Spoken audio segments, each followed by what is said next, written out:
back to California Life Podcast. Today, guys, I am very excited to introduce to you my guest, a very accomplished guest in business who decided to challenge not just the top of the business world and the top of the oil industry, but also film industry, which is the most competitive in the world, Mr. Robert Cody. Mr. Robert, thank you for coming to the show. Yeah, good morning, Victor. Good to be here.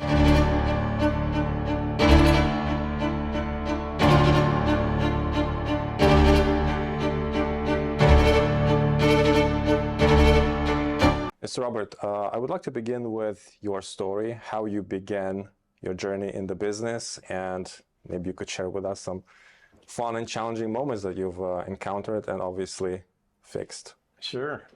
Yeah, well, I grew up in Corpus Christi, Texas, so it was a great place to grow up. Great warm weather. Most people hear about it because of hurricanes, but and I did go through a couple of them.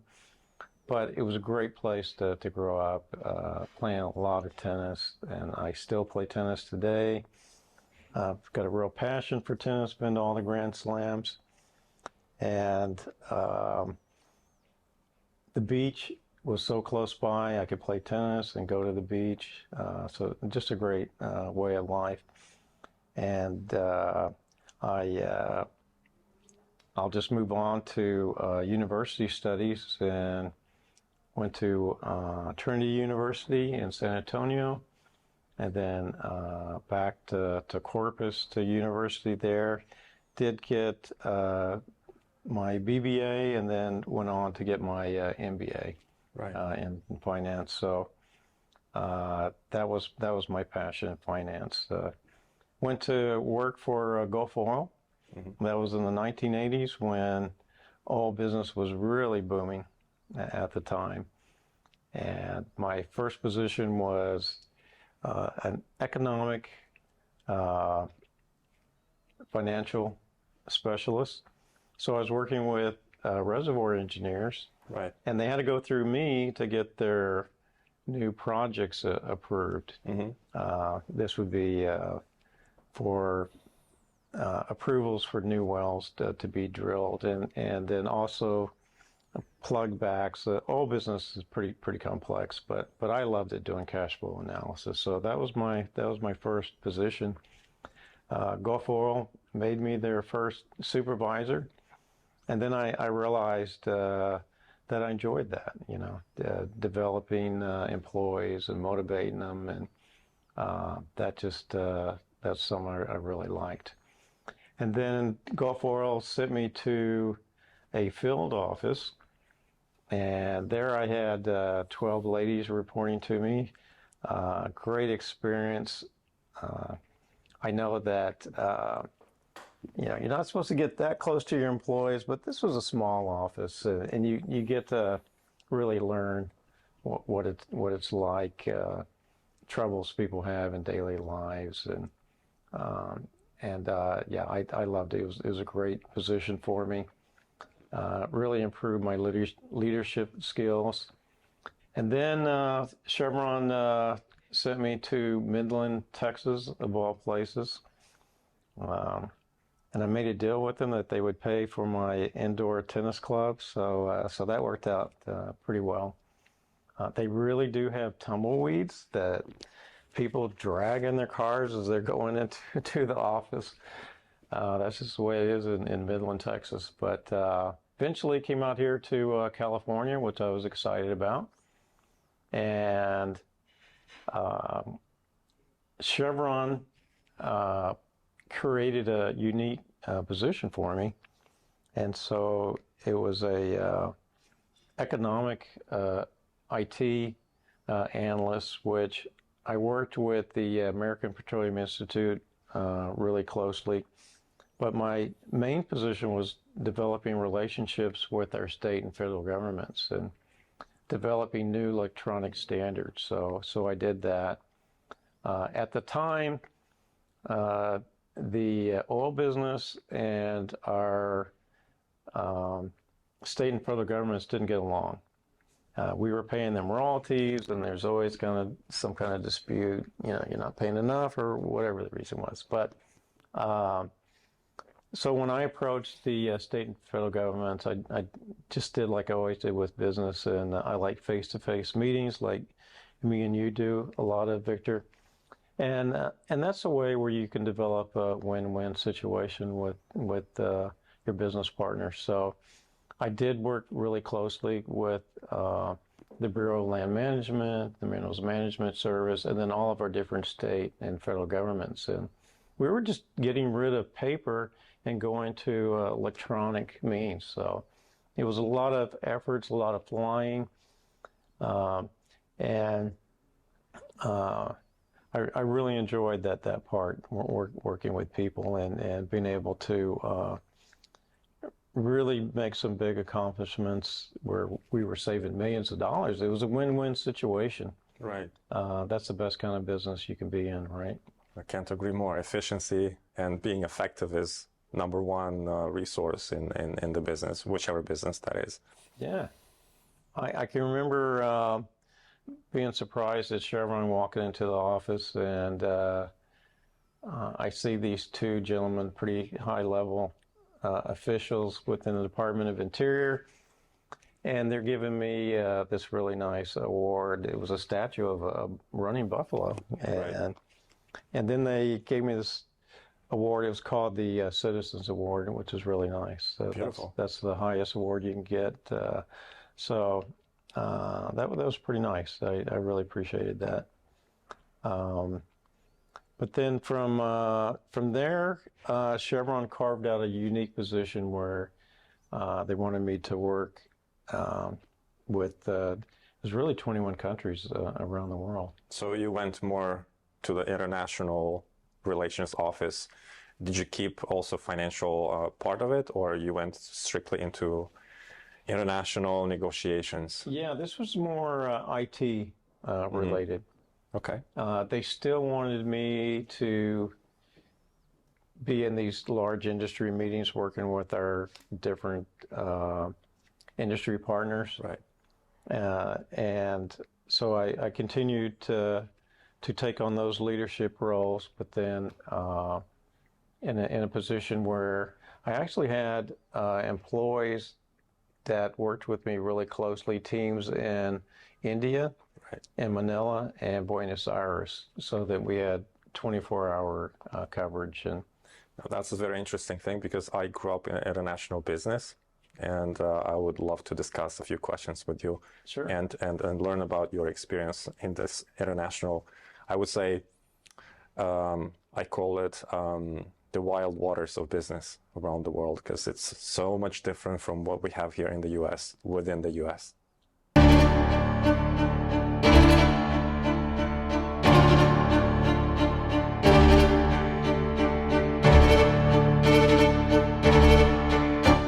You've worked with 21 countries, and each of these countries have multiple cultures. If you could share with us who you work with and which culture or country was the most challenging, and which culture or country was the easiest for you to work with? No, good question. One thing I learned, and maybe I learned this from, my father growing up. He had good people skills. Is that as you work with people, I don't judge them.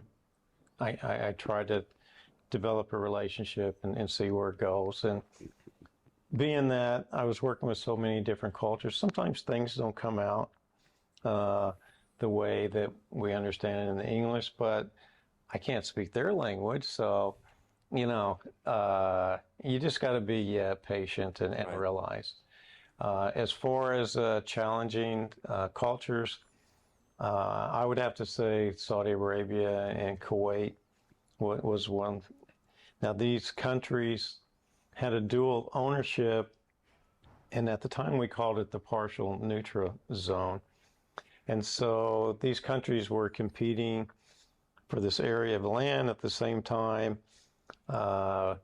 They were trying to think of their own business needs rather than, hey, we need to do what's best for Chevron International as a corporation. So just laying ground rules and letting them know that I'm not a political person, that there's no use even talking about it, that let's just make this a win-win situation, and I'm going to make life a lot easier for you, doing business more efficient, and we got to do what's best for Chevron. So I think laying ground rules was really good, but really developing the relationships so they could trust me. Right.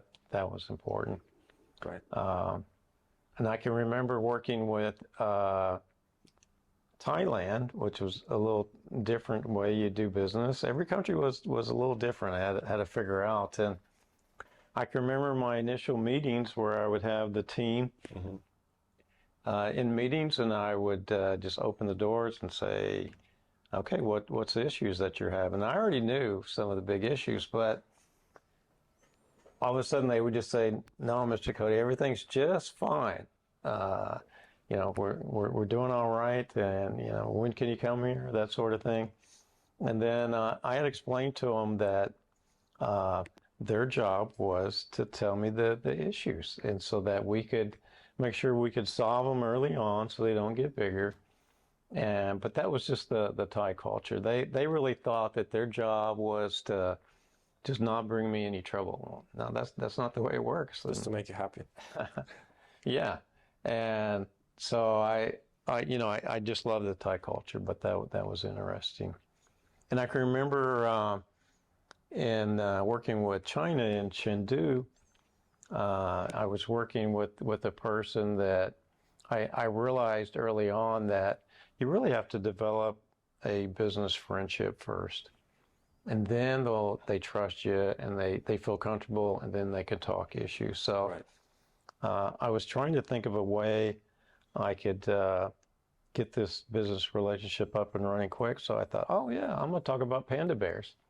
So I spent one whole session just talking about panda bears. That's it. Didn't even talk about business. And boy, did that person light up, and then started calling me, and then the relationship grew. So yeah, every culture's different. And I think with your background, Victor, some of these cultures, you really have to be careful what you say. In the U.S., we throw around words, and people are not so sensitive, but in other cultures, it really makes a difference what you say. So I was always very careful to try to keep things in a positive light, even when it's negative. You can actually do that. Right. But what a great career for me, and I love people and cultures, and I think it really opened my ideas, even for the film industry, things we're doing now. Well, this is the theme which we are leading to. You mentioned Thailand, China, talking about pandas, Saudi Arabia. You also, I know that you work with partners from Russia, so many countries around the world. How did it change with the years? Is it the same now as it was back when you were working with them, or it's different? Yeah, it was actually, with the state and federal governments, it was very adversarial role. And really the petroleum industry and state and federal governments, there's a lot of penalties and fines, and no one really tried to develop the relationships with these agencies. And so that's what Chevron management wanted me to do. And once when you can have face-to-face meetings and people know your character and realize you're just doing a win-win situation, you're not just trying to do what's best for Chevron. I really did what was best for the oil industry. Mm-hmm. And that's where you can win people over. But it takes a lot of time and effort and face-to-face meetings. I remember during a merger, Chevron bought Texaco, and we merged the corporations. And one of the first meetings, I'm in Houston, and the Texaco person's on the phone with the Texas Railroad Commission, and it was a little bit of a heated exchange. And I could hear the state of Texas saying, threatening that they're going to shut some wells in, and you do not want to have wells shut in. So I told the supervisor, I said, just mention Bob Cody's here in the room, and as soon as she did, the whole light of that conversation changed. And it was because I knew that person she's talking to. I'd already developed a relationship. Yes, we were in the wrong, but I kind of took over the conversation at that moment. I said, look, give us 48 hours. We're going to get back to you. We're going to tell you all of our action items, and we're going to get this done. And so the Railroad Commission knew, that because I developed a relationship, that we're going to do it. So, that's just how I've always handled business. What were your I don't want to say tricks, but which ways, or what did you do to develop such a good relationships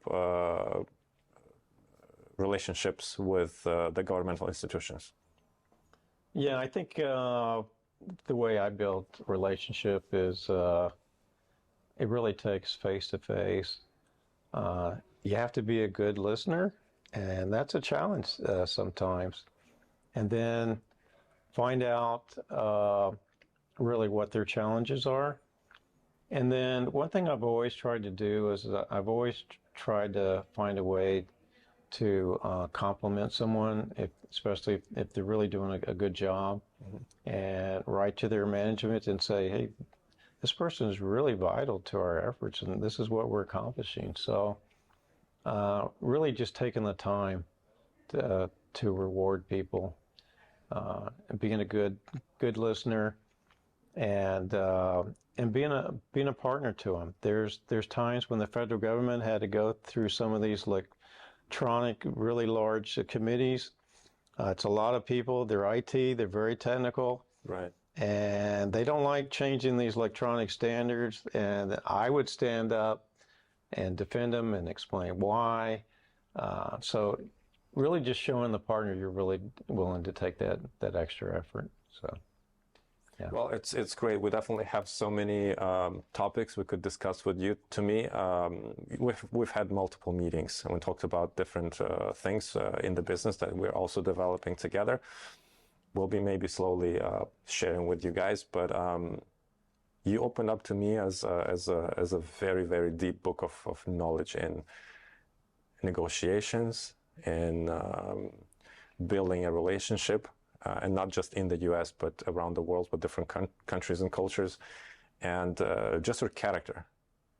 You're calm, you're acting step by step, and you're not slow. Because at the beginning, I thought of, well, maybe if you are that calm, it might be a little slow, but you are on point.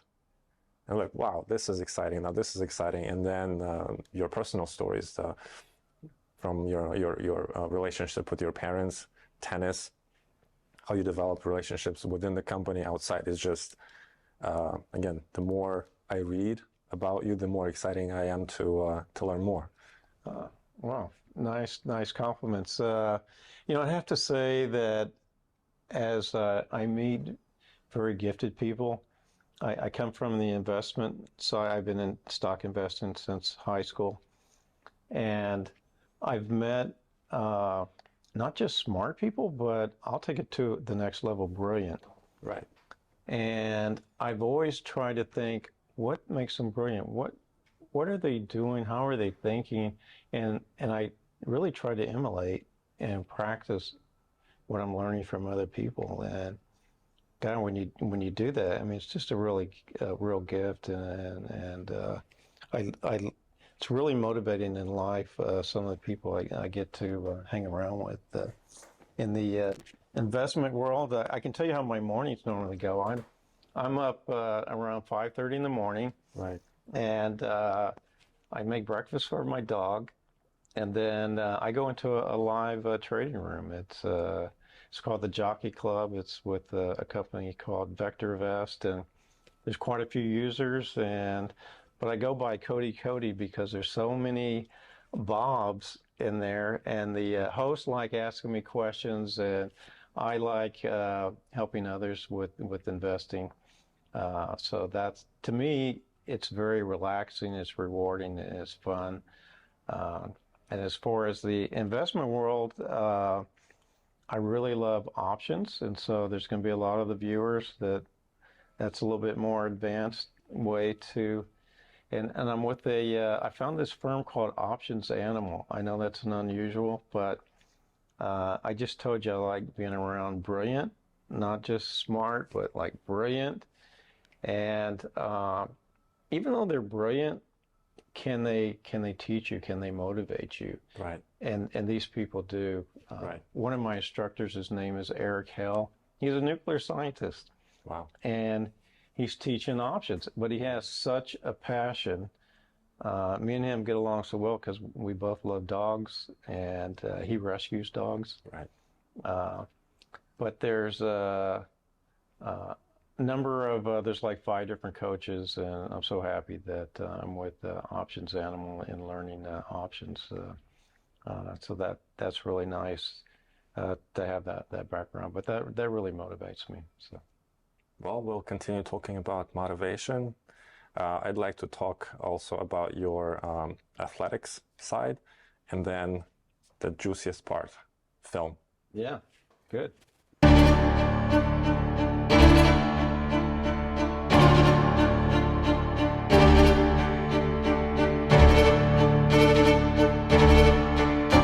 And we're back. We will have definitely multiple episodes on investing. You mentioned stocks, options. Sure. I hesitate to work with those. To me, it's like Fugazi, from the Wolf of Wall Street film. I like something tangible. So I'd rather have a piece of gold in my hand than gold in my online portfolio. But I'll be extremely happy and excited to learn more about this side. Yeah. Now let's talk about pre-film. You mentioned to me multiple times that you went to the movies with your parents. You had love for film, being born at that time. And you've been yourself in a film about Steve Jobs. And you also mentioned to me that you were a tiny bit heavy at that time. First, my question is, you were always playing tennis. How come did you develop this weight? Yeah. Being a tennis player all the time. Sure. No, it's a great question. It was one evening late. I had an international flight, and can you imagine me at 387 pounds to be exact? Hardly.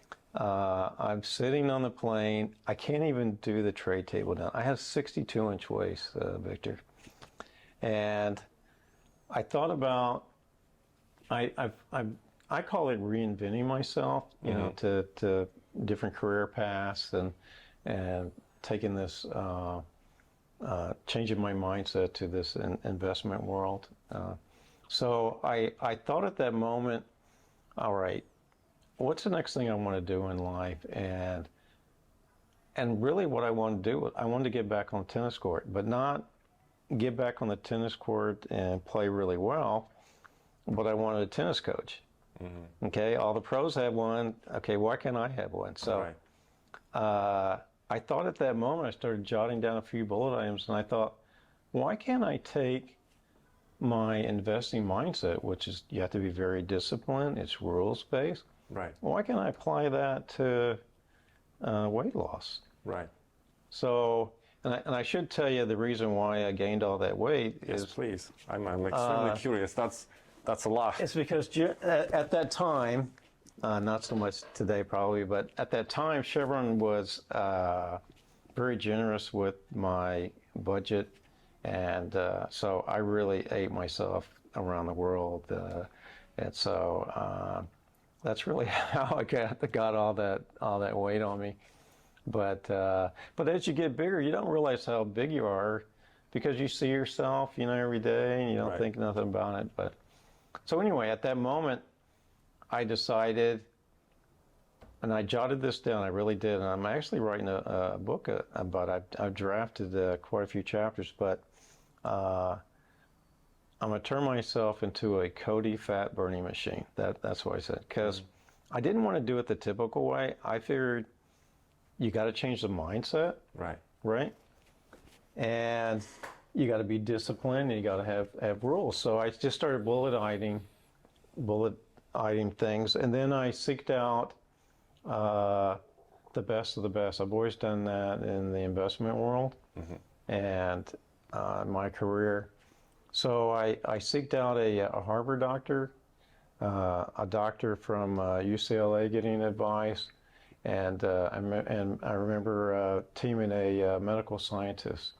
And this medical scientist, by the way, was really unique because he was telling me, he says, Bob, I really want you to try this drug that he was himself had a big study, and it was called Ozempic. Okay? And so I took Dr. Chuck's information and knowledge, and I had Kaiser, the big medical center here in California, talked to an endocrinologist, and I said, hey, look at these findings. I said, you got to put me on this drug. Let's give this thing a chance. And so anyway, I did. I was one of the first at Kaiser to use Ozempic. Now, Victor, if you would have told me everyone in Hollywood is going crazy over Ozempic at that time, I would have said, you're crazy. There's no way. I had no idea. But even if you're on Ozempic, you really have to change your mindset. Right. So in my book I'm writing, I have, and we can talk about this another time, but key changes I know I needed to make.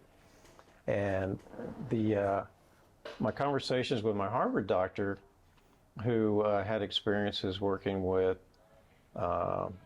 bodybuilders, and so I understood the effects of sugar. Right. And so I cut out sugar, okay? And yeah, it's not easy at first, but really the main thing is calorie count. Right. If you don't count calories, I don't care what diet you're on. But anyway, I did just go straight down really fast. I'm at 157 pounds.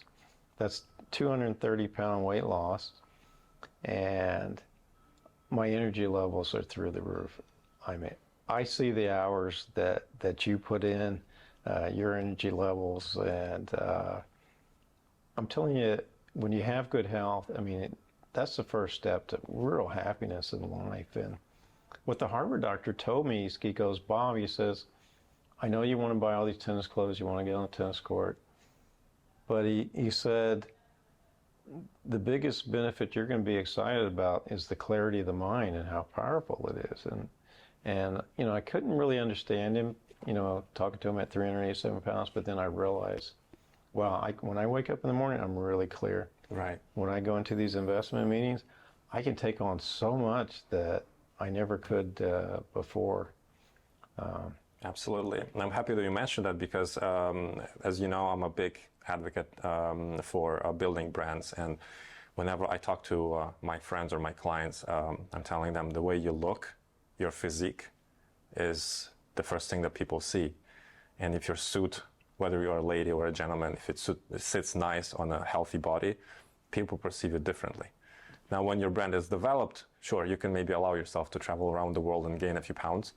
But if you are new or you are building, right, physique and health is crucial in other people's perception. Now, as you mentioned, the clear mind, because you have to be awake and take correct decisions. But I think it's a very very important piece that you've shared. And guys, make sure to stay healthy and fit.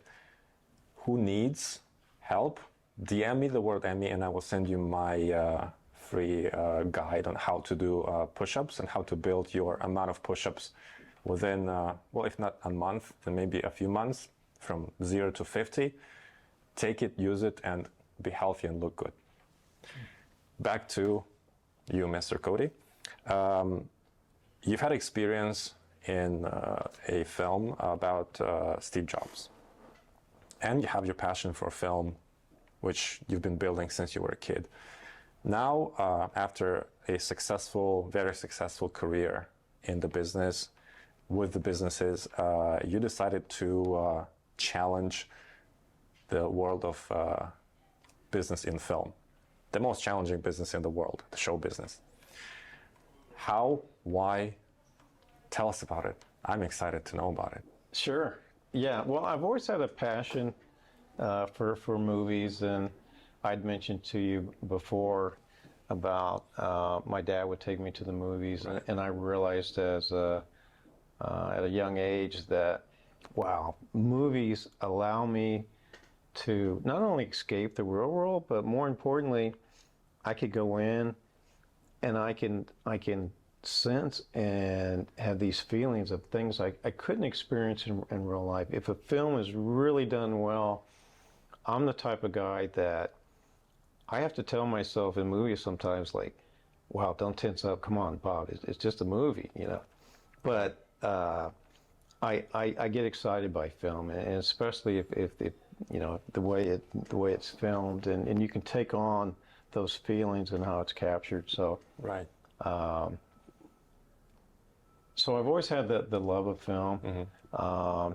I mentioned to you that I wanted to have a tennis coach. Okay, so this kind of interesting development. So I met this young person's name, Stephen Lipham, and I hired him as my tennis coach. And very athletic, at a young age, like has that X factor, like amazing character for someone so young. Right. But he kept telling me, you got to meet my dad, you got to meet my dad. And I said, no, I'm too busy, you know. And finally I met his dad, and that's Mark Lipham. So we're business partners together in a lot of different business ventures. And we started talking about different ways we can invest, what I was doing, what he's doing. And I fell in love with the script, Command Influence. And as I was reading the script, I really felt this passion for the main character.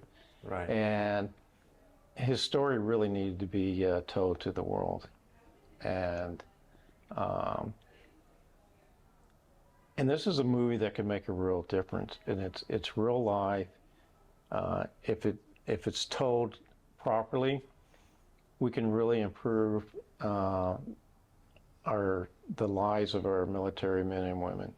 And I can see myself, Victor, with this film, actually going through Congress, even the president, to where we can improve military justice system. Right. There's an equality that needs to be changed. And society really doesn't realize military justice. This is a true story.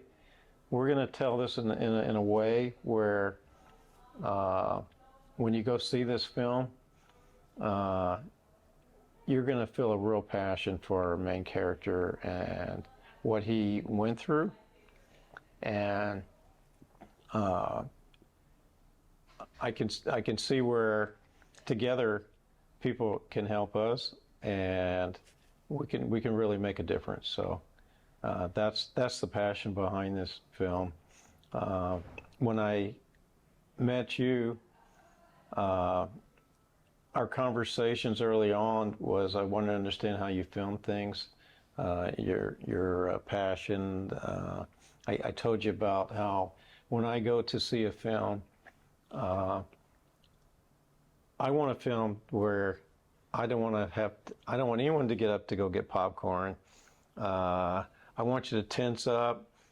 I want to be like that kid where I can take on the feelings from our main characters and really get into the role. And so that's what I loved about you, as we talked about passion and how you like to make films. So yeah, I'm excited about this film and how we can make a real difference. I think that's exciting for me. Absolutely. Well, I wanted to take this opportunity to also thank you for reaching out to me and involving me. You definitely have so many directors and so many people in the business to work with, and I appreciate a lot choosing me with all your knowledge, with all your background. Plus, our business industry needs more people like you. Hollywood is filled with pretty egocentric people who are led by emotion, by the ego, and way less by the business. And that's why we are making this episode, because I want to share about you with the community. And I myself work on a lot of projects in order to make a difference, whether it's something for kids or something for teens or for adults, young adults. And when you reach out to me, when I read the script, I had a lot of flashbacks, because we deal with corruption on so many different levels. And before this film, I was working on a documentary for a client of mine, and I discovered the story of Sultana, the biggest maritime disaster in the U.S. history. Not Titanic, but Sultana, which happened right after the Civil War ended. And this little boat was taking war prisoners up north back home, and it exploded because of the corruption, because of the influence in politics. And when I was reading your script, I just had two films playing in my mind with similar things. Wow. Corruption, broken lives, death. And I do believe that with film on the top scale, and even competing for the Oscars and the Emmys as a TV film, well, at least we have a chance. It's a pretty huge machine to fight. You know that way better than me. You deal with the government all your life. There you go. But if we don't do anything, no one will. And with the film, it will definitely be impactful. Plus all the publicity that we are going to gather. It's an exciting journey. Honestly, when I work on it, I wake up probably around 3 a.m. and I start thinking about the film, about locations.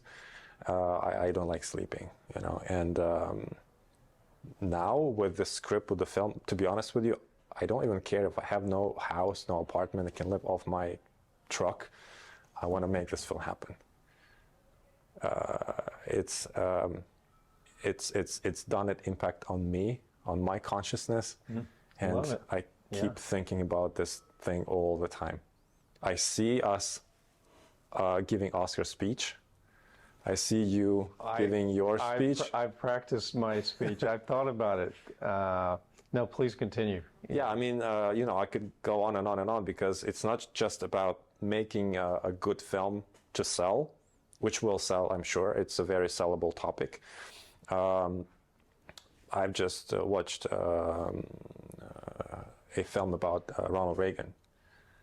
And I think that films like this, but better, in many ways, are very important. And now also that we have lack of new content, high quality content in entertainment business, I think it's great time for this film to just put it out and see what's happening. It's going to be exciting.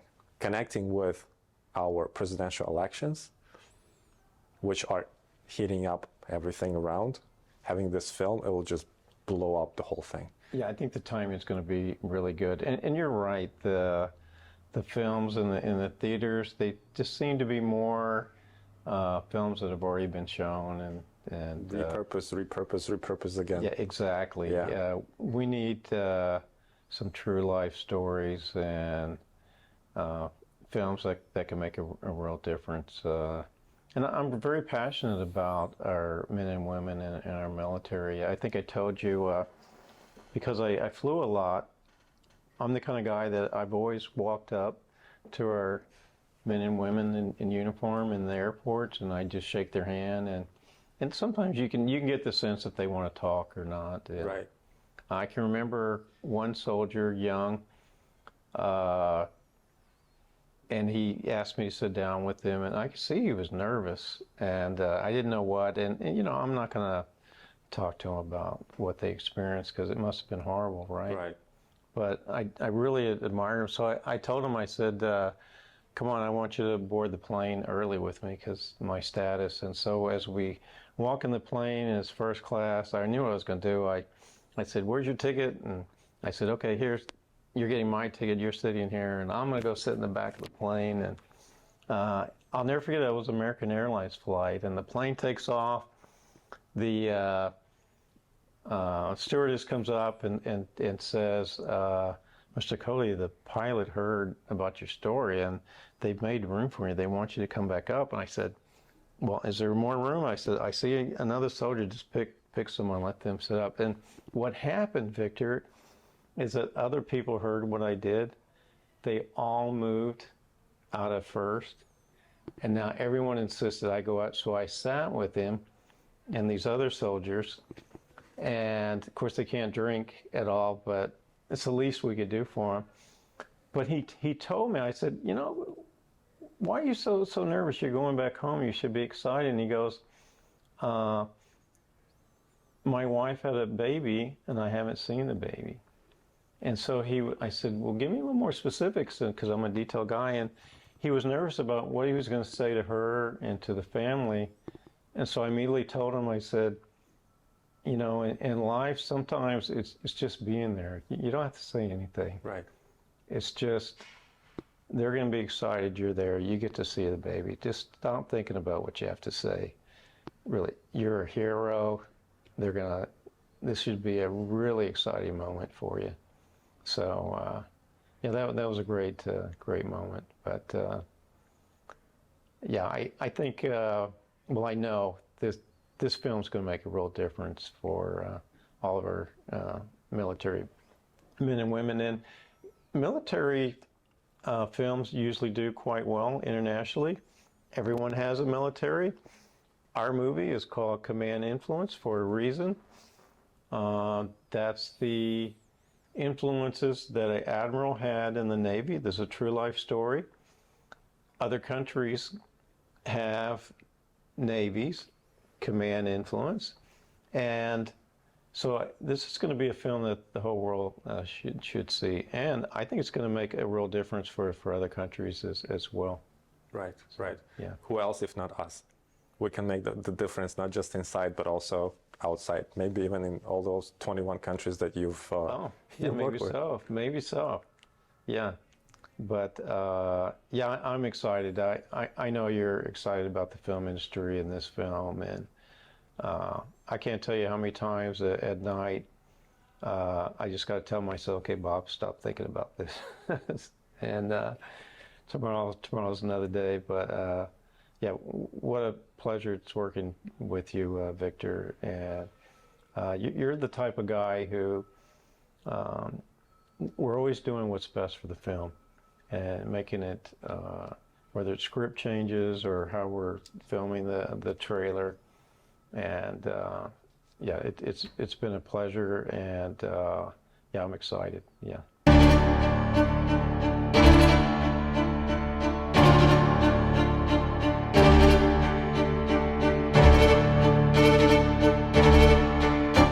Mr. Robert, before we end today's episode, and of course I wanted to thank you for coming to our Silicon Valley studio, and it's been a challenging drive, as you've told me, with some accidents and even a couch on the freeway, but I keep again feeling excited, not just about the film that we do, but about you and Mr. Mark. And I would reveal it right now, but I would really love to make a documentary film about you, about Mr. Mark, and in connection with the book that you're publishing. Sure.